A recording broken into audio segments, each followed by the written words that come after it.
Hi, I'm Aaron Marcus, and I am so excited today. I've got an amazing guest. This guy is just incredibly talented, incredibly successful. So let me tell you a little bit about him, and then we'll bring him in. Philip Hernandez is an audition coach and working actor in New York City. He uses his 30 years experience on stage and on camera to teach the real world skills you need to book the jobs you want. And his students appear on Broadway and regional theaters, national tours on television and in film. I'm going to tell you just a little bit about some of the work he's done. I mean, he's just done tons and tons of things. There are some recent appearances, including a reoccurring role on the Fox series Gotham, guest star roles on Blue Bloods, Blacklist, roles on Nurse Jackie, The Mysteries of Laura. I'm just going to run through a bunch of these other ones. Elementary Damages, Person of Interest, Hostages, Law and Order, All My Children, Made in Jersey, Ugly Betty, One Life to Live, Loving in Another World. Philip is also the only man in Broadway history to play both Jean Valjean and Inspector Javert in Les Miserables. He created principal roles in the original Broadway cast of Kiss of the Spider Woman and Paul Simon's The Cape Man. And he has performed in national and international tours and at many of the country's most prestigious regional theaters. And if you want to get more information about his coaching, just visit philiphernandez.net. He's got great information there, information about booking auditions. You can find him on Facebook, Philip Hernandez Music, and Twitter and Instagram at Philip24601. So Philip, hey, welcome. I'm so glad you could be here today. Thank you. Thank you. Glad to be here. Great. I mean, like, I know how swamped you are, and I greatly appreciate you taking the time to do this. So I want to get started because, look, you are incredibly successful and love to have you share some tips about preparing for the audition. I mean, certainly you go into great detail in your private sessions where people can contact you about. So let's just start from the beginning. Let's say you get an email from your agent, or you heard back from a casting director if you were submitting yourself, and you found out that you got an audition. And by the way, just so everybody knows, getting an audition is really hard. When you get the audition, that is success, because, and not, I don't want to go into a whole long discussion about numbers and things like that, but there are literally hundreds and hundreds and hundreds and hundreds of people who could be submitted for an audition, and there are a handful of people who are actually brought in to read. So first of all, when you get the audition, you should be incredibly excited.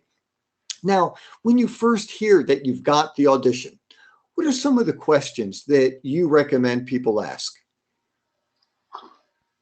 Well, I'm fortunate because I have a team. I have an agent and a manager, and they pretty much have all the information that I need, to know. You have to know, what the breakdown is, what the character is that you're going to be reading for. Yeah. And just interrupt for a second. So yeah. Just make sure everybody understands when you're talking about the breakdown. Could you be like a little bit more specific as to what you are referring to? Yeah, sure. There's a character breakdown that that you'll get from casting. That lists, the character's name, the age, a little bit about them, about what they do in the the play or the scene or the television show, the film, whatever it is.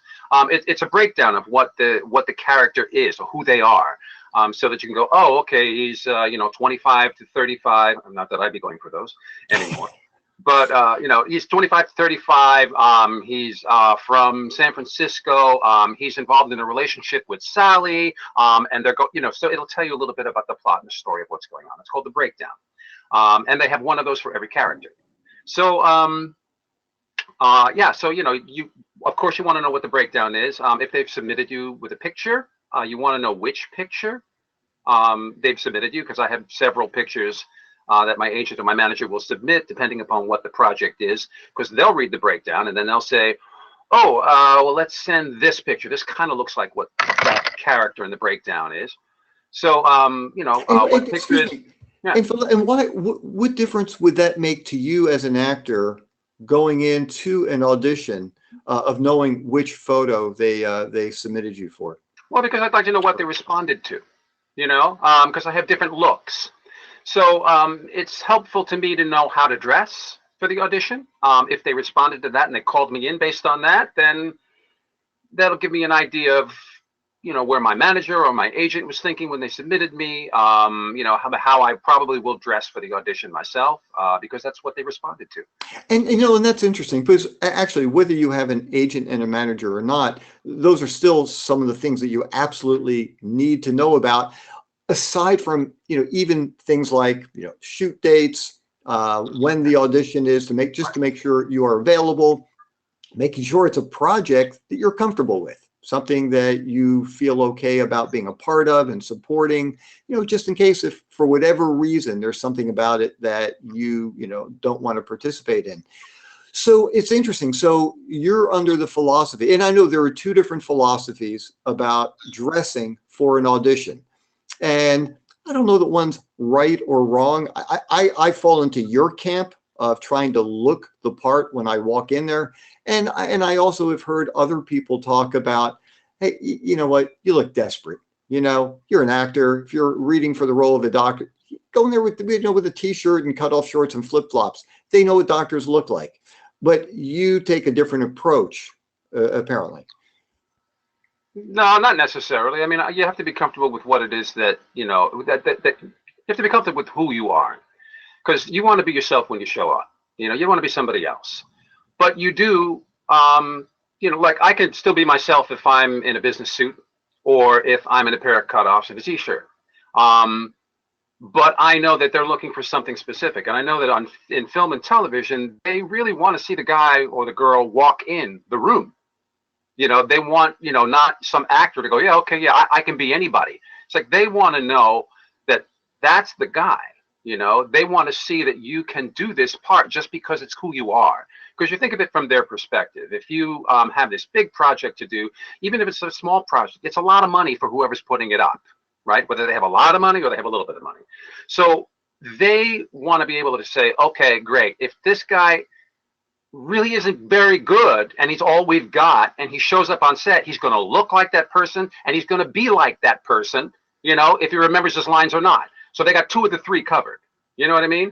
So they really, of course, they want to have somebody who's going to show up and they're going to be prepared. But at the same time, if you've got naturally who you are and what you look like is who that person is, then they're halfway there. Their bases are covered because at least visually, you're going to be in the ballpark. So I always think visually, I'm many different people on many different days, So if I show up, in a suit or if I show up in a t-shirt, it doesn't really much matter as long as it's in the ballpark of what they're looking for. I don't dress up in character. I mean, that's desperate, So you But don't have a stethoscope around your neck? No.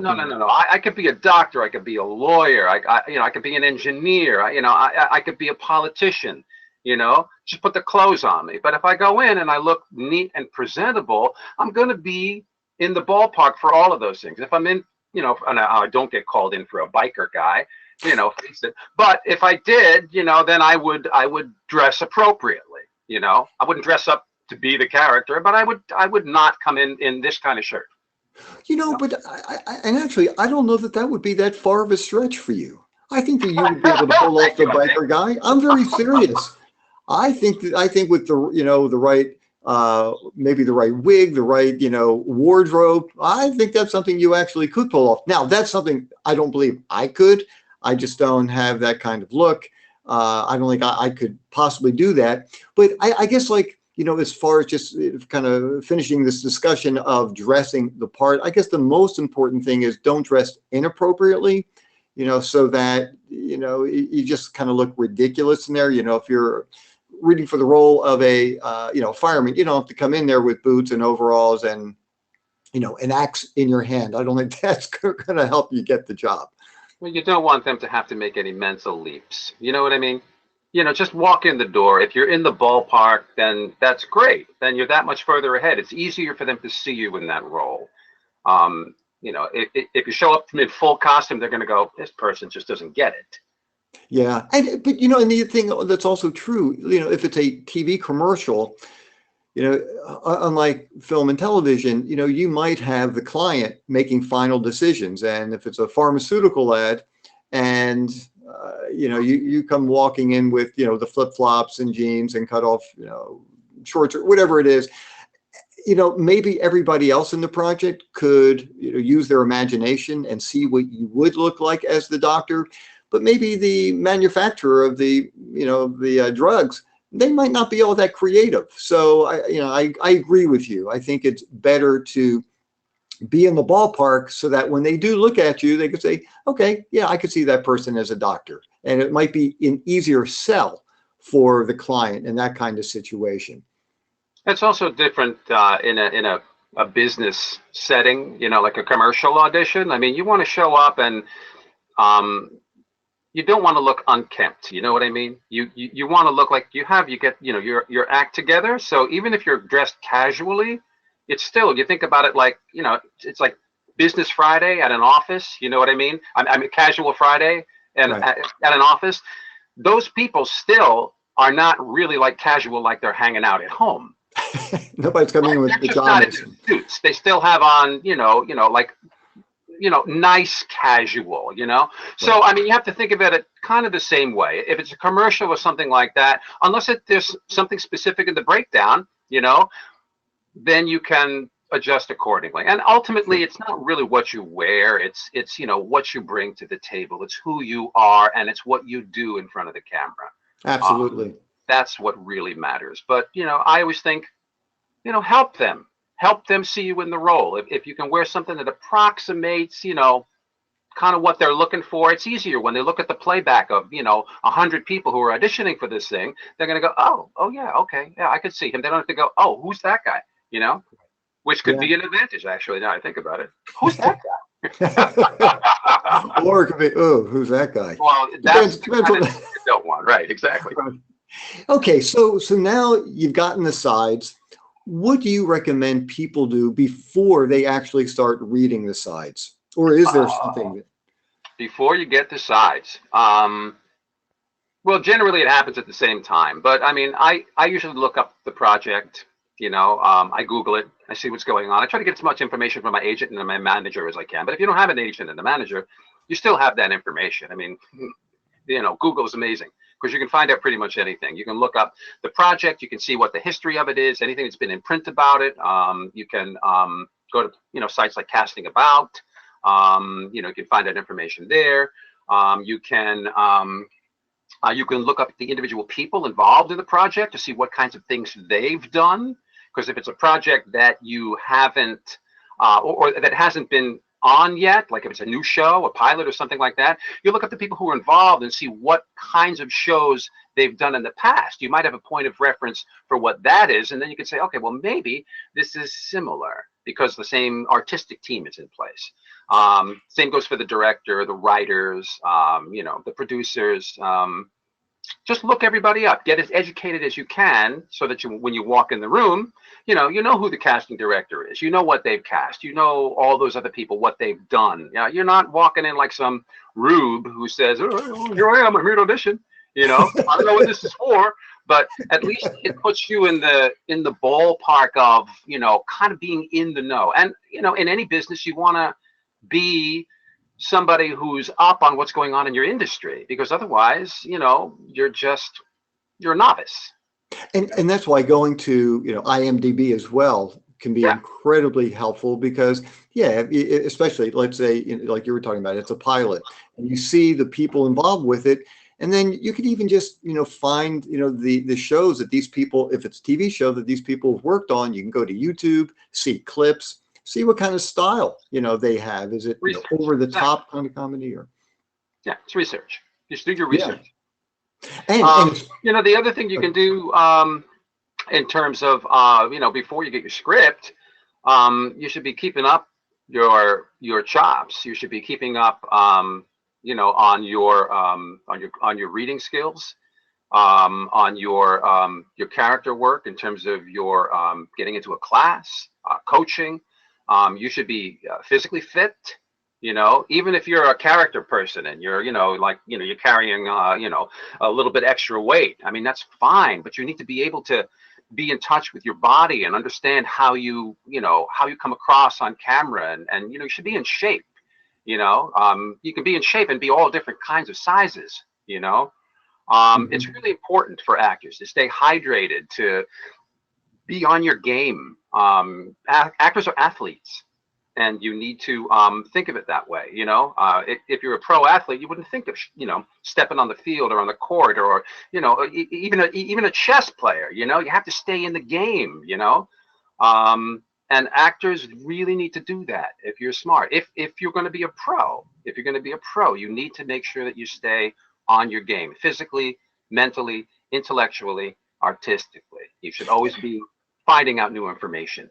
And I was just going to say, especially if you happen to hit a rough spot where you haven't had an audition for quite some time, Doesn't matter. you get rusty. No, yeah, but that's exactly the point. Right, that's what I'm saying.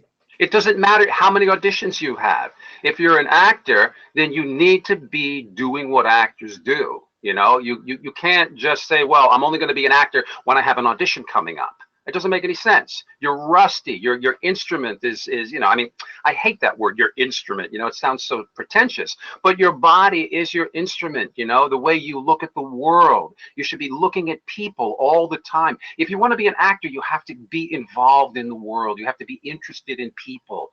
You have to be constantly reading. There's so much to be gained through reading, great works, literature. There's like the great minds have put this entire world on a page, and all you have to do is step into it, and it's vivid before your eyes. You can learn so much about how they structure things, about people and their insights and imagery and metaphor and language, and there's so much. To not be fascinated by those things is criminal. Because that's what we do. That's what we do. We respond to life, and then we take it in and we say, this is what I think, and this is how I feel. And then you show up at an audition or at a performance, and you simply share. There's actually a great expression that I like. It's like for auditioning especially, it's like there's you've got nothing to prove, only to share. Think about that. You've got nothing to prove. You're not there to prove anything to anybody. You're just there to share your point of view and how you feel about the world and your response to this thing, this gift that they've given you, this text on a page, and you take it in and you go, this is what I think.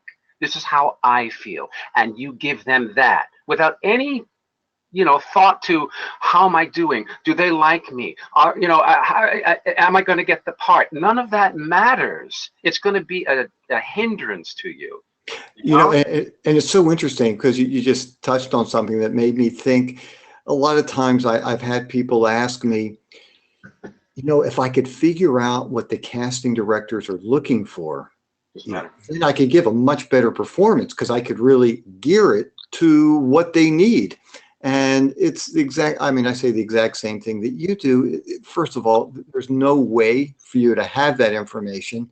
And even if you had that information, it's not necessarily what's going to help you at your audition, because just like you were saying, you've got to make a decision. You've got to, as you were saying, you've got to be able to share things. And if for some reason your ideas are just way off base, then they'll give you more details. And they will help you define and refine what you're needing to do. And then you take that information, you still use it with your style, but you're right, it's got to come from you. And that's what's going to make you different than anybody else. Well, here's a secret. They don't know what they want.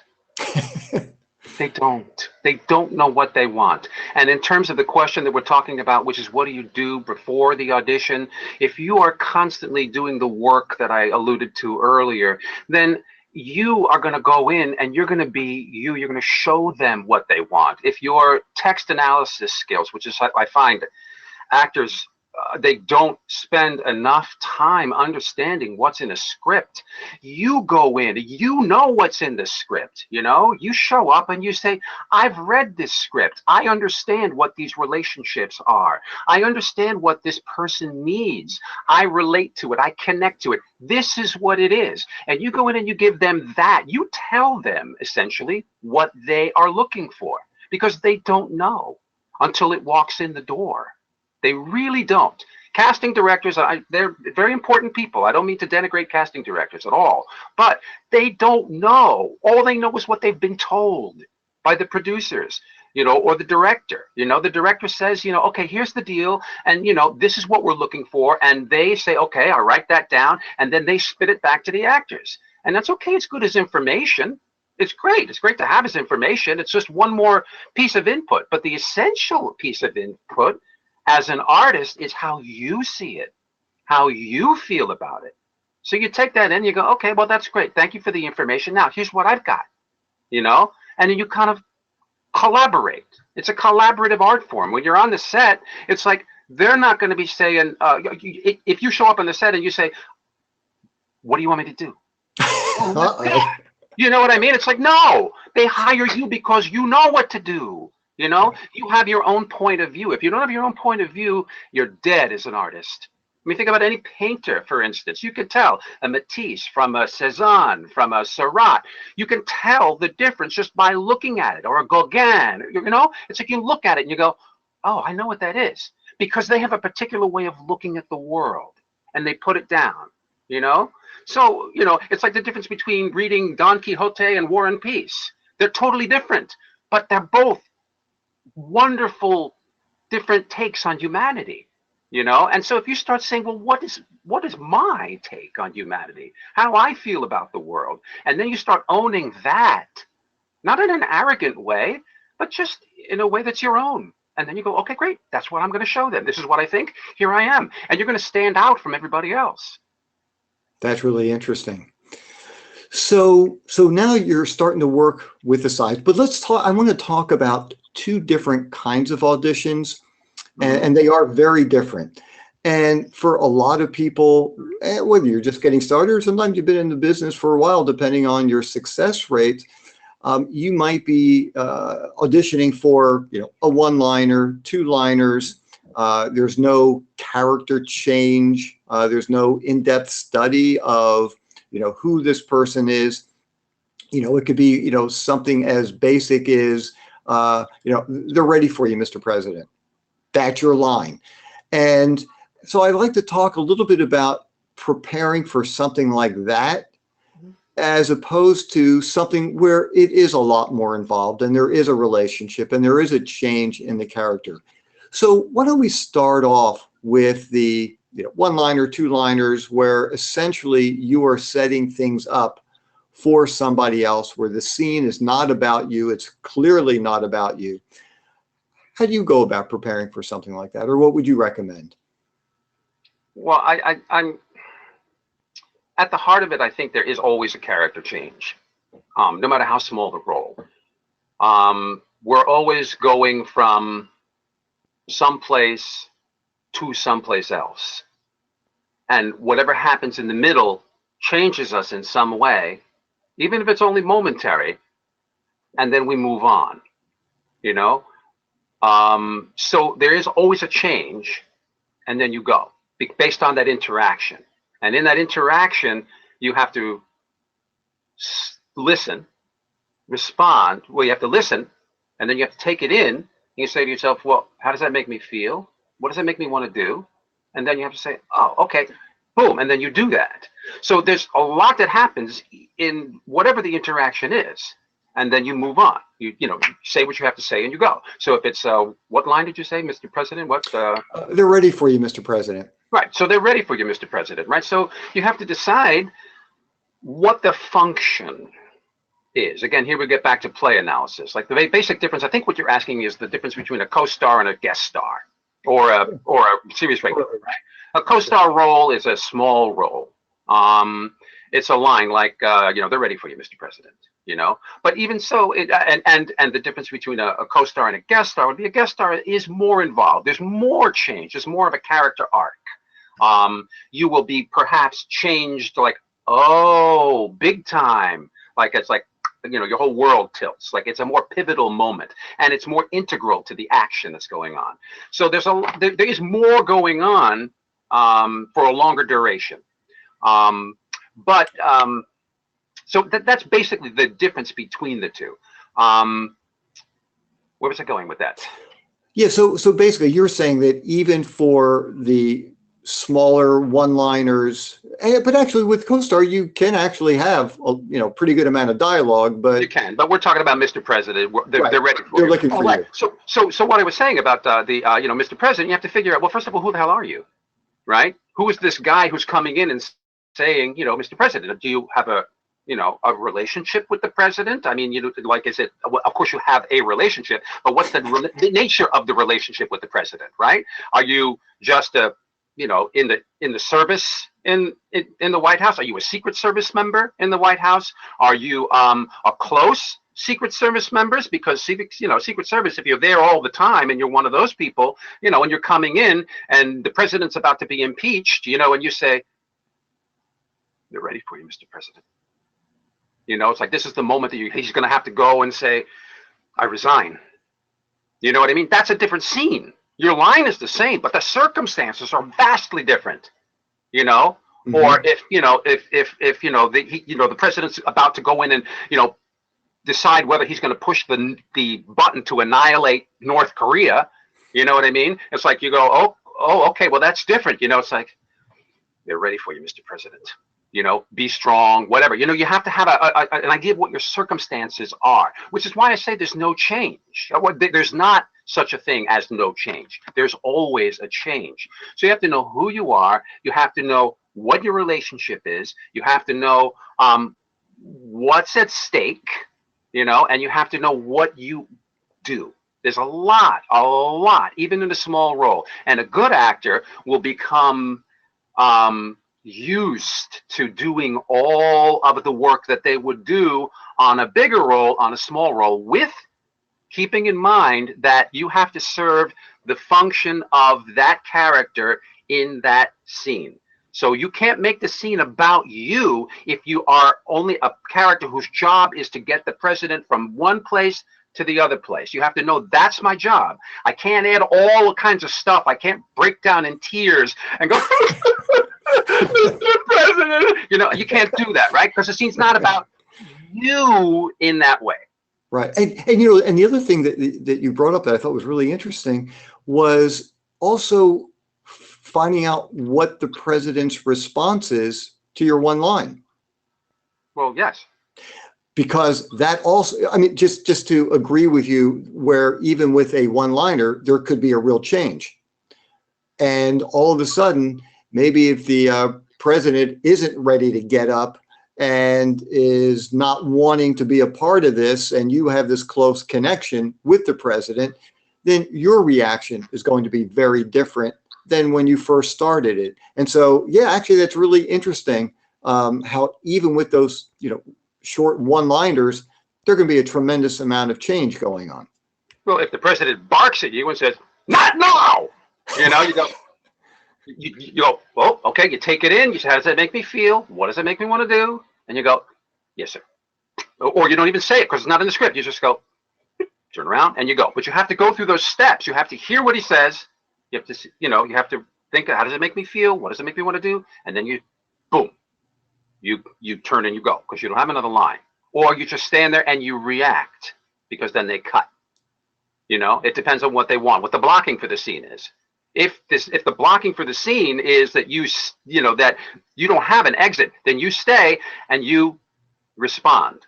You have to have a tail on your scene, right? You can't just go, here's my line, and then I have nothing going on. It's like you have to stand, boom.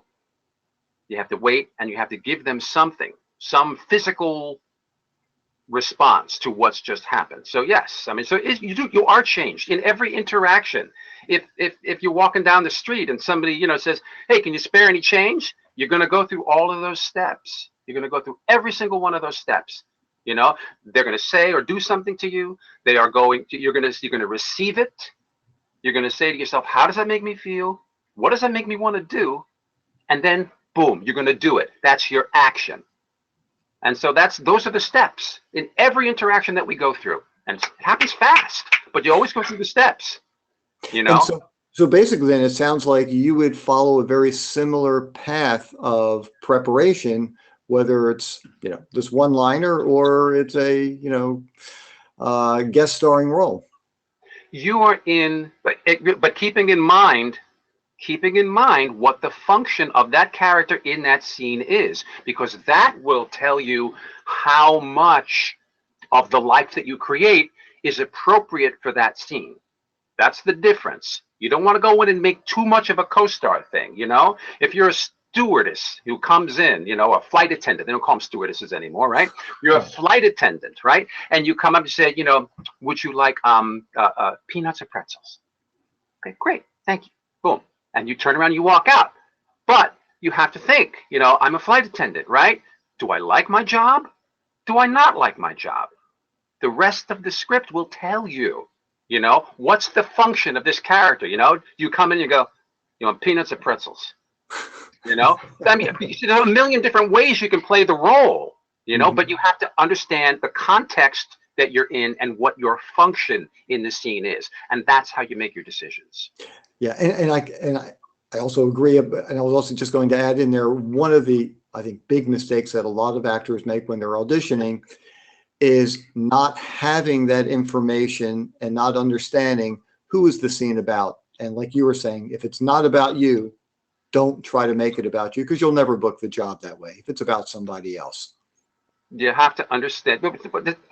See, I always think the scene's always about me because I'm playing the part. The scene's always about me. I often tell the story, the whole story of what's going on from my perspective. If I'm the guy who says, Mr. President, or if I'm the flight attendant, I have this whole thing going on in my head. It's like, oh my God, this is my last flight for the day. I've already flown from, LA to New York, and I can't wait to get home because I really want to see my wife. And it's like, okay, great. Oh, maybe I'm really up because I want to see, I've got this whole thing going on in my head. And, it's like, hey, that's pretty cool. Would you like peanuts or pretzels? Awesome. Great. Boom. And you go. I'm always creating a character because that's what we do. You can't go, okay, what do they want? And okay, how can I give that to them? Would you like peanuts or pretzels? You get yourself all like in a bundle. You get yourself all bollocksed up by thinking about what they want. Just go ahead, read the scene, and you get better and better at this. And that's one of the things I'm really, really good at. I'm really good at text and taking an actor through the text to say, okay, what's the information that we have? What have we been given? Even if it's just a scene, you can extract all kinds of factual information from that scene. And you can say, okay, these are the facts. This is what, this is where we are. This is what it says about how old I am, about where I come from, about, whatever. And if it's not there, then you have to start making creative leaps in terms of, what you create. But it all has to be based on the factual information that's in the script. If you can get that's one of the questions, actually, that I ask. Is there a script available? When my agent calls, is there a script available? Because I didn't used to do that. And then one time I did, and they said, oh, yeah, I'll send it. I was like, oh my God, how much easier did my job just become, right? From that day, I always ask, is there a script available? And then they say, yeah, or they say no. And if you say no, you extract all the information that you can from the scene that you have. And just another little trick, all that stuff that they have that's usually X'd out before they have just your lines, read every bit of it, because some of it might give you a clue to what's happening in your scene. And read everything that comes after it, because there might be some information that might help you. And read the other characters' breakdowns. If they have them, read everybody's breakdowns, understand what the relationships are, and then see how you fit in. It's like detective work. I call it like being a text detective, because you have to find all of the information that will help you solve the crime. The crime is, in this case, who the hell am I? What am I doing in this scene? What do I want? You know, and how can this person over there who I'm talking to help me get it? You know, so there's like, and what'll happen to me if I don't get it? What's at stake? All those things are just basic acting questions that I see actors not asking because they're too concerned about, well, what do they want? And how do I look? And how am I doing? And it's like, this is a craft. It's a craft. And it's a craft that can be elevated to an art. And that's what you aspire to. But it's like, somebody who makes furniture, if they just, cobble something together, that's one thing. But if they make something that's structurally sound and that looks good, that's great. But if they really spend the time, they can make something that's beautiful that might someday end up in a museum. You know what I mean? It's like so there are levels, but you have to focus on craftsmanship and being the best craftsman you can. And once you understand that, then the secret sauce is you. It's your point of view. It's how you feel about the world, about the experiences that you've had. And then you take those things after you find out all the facts, after you understand the relationships, after you know what you want and know what's at stake and know who you are and know what the other characters mean to you, all that stuff, then you infuse you into it. And that's the secret sauce that makes you go on camera. That makes you pop, because nobody can be you. But if you don't have all these other tools in place, you showing up and being you is going to be you being nervous because you haven't done the work. Yeah. And actually, one last question I'd like to get your thoughts on. Sometimes when you're looking through the sides, there'll be certain punctuation marks. It might be a question mark at the end of the sentence, or there might be a little note, begins laughter, or something like that. What do you do with that stuff? Well, punctuation and stage directions are different things. Stage directions, I read them and then I ignore them, because I might not laugh. I might not, in that situation. I might not laugh. It might not be, laugh worthy for me if I was doing that scene. It may be, in that case, I would probably laugh. But you can make those judgment calls. Punctuation is different. There's a lot of cues in punctuation. Writers are very smart people. Especially today, we're in a golden age of like television. Oh, and certainly if you're working on a great play or something in the theater, I mean, oh my God, punctuation is very important. It gives you a window into what the author was thinking or hearing in their head or seeing or imagining.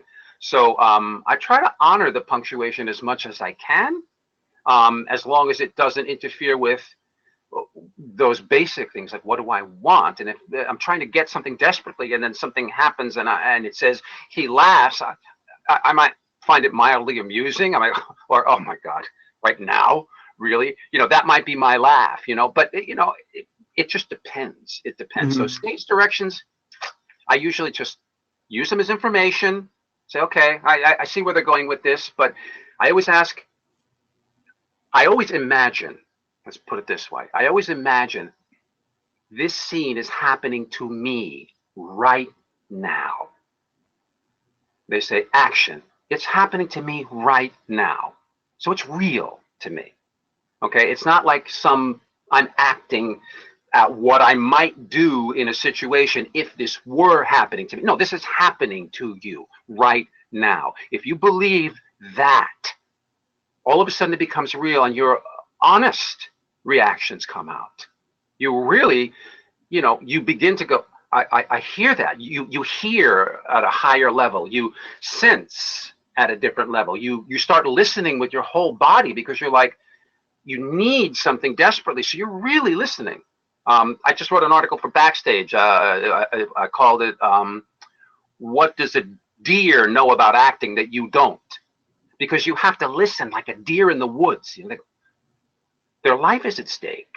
You know what I mean? It's like everything is like, it could be potential, danger. They're always tuned into their environment. They listen with their whole bodies.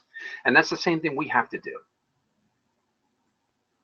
Actually, I read the article. It was great. Thank you. Oh, good. You're welcome. Hey, Melissa, I know you're limited with time. I just wanted to thank you so much. I know you've got millions of things going on between auditions, bookings, writing, teaching, mentoring. So anyhow, thank you so much. I really appreciate you fitting me into your busy schedule and sharing this just incredible information with people. No, thank you. Always, Thank you. and also, I love watching things that you've been in. I especially remember Gotham. Really, that was really, I loved your role in that. And I just wanted to ask, would you just give out your website address one more time just so people have it?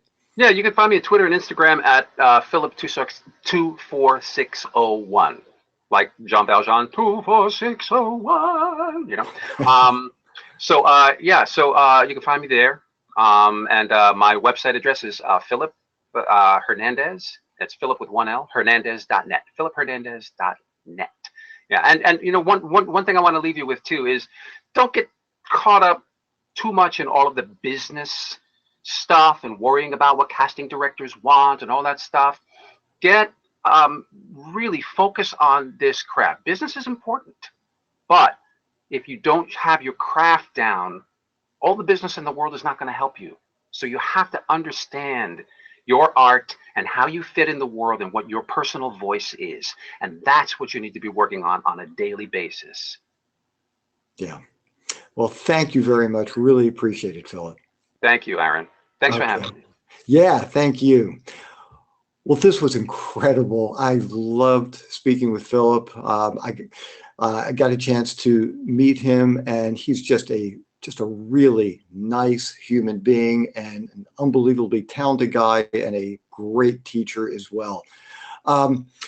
Can't wait to share more information with you. If you have any questions at all, always feel free. You can reach me at facebook.com/howtomodel, or just go to howtoactandmodel.com.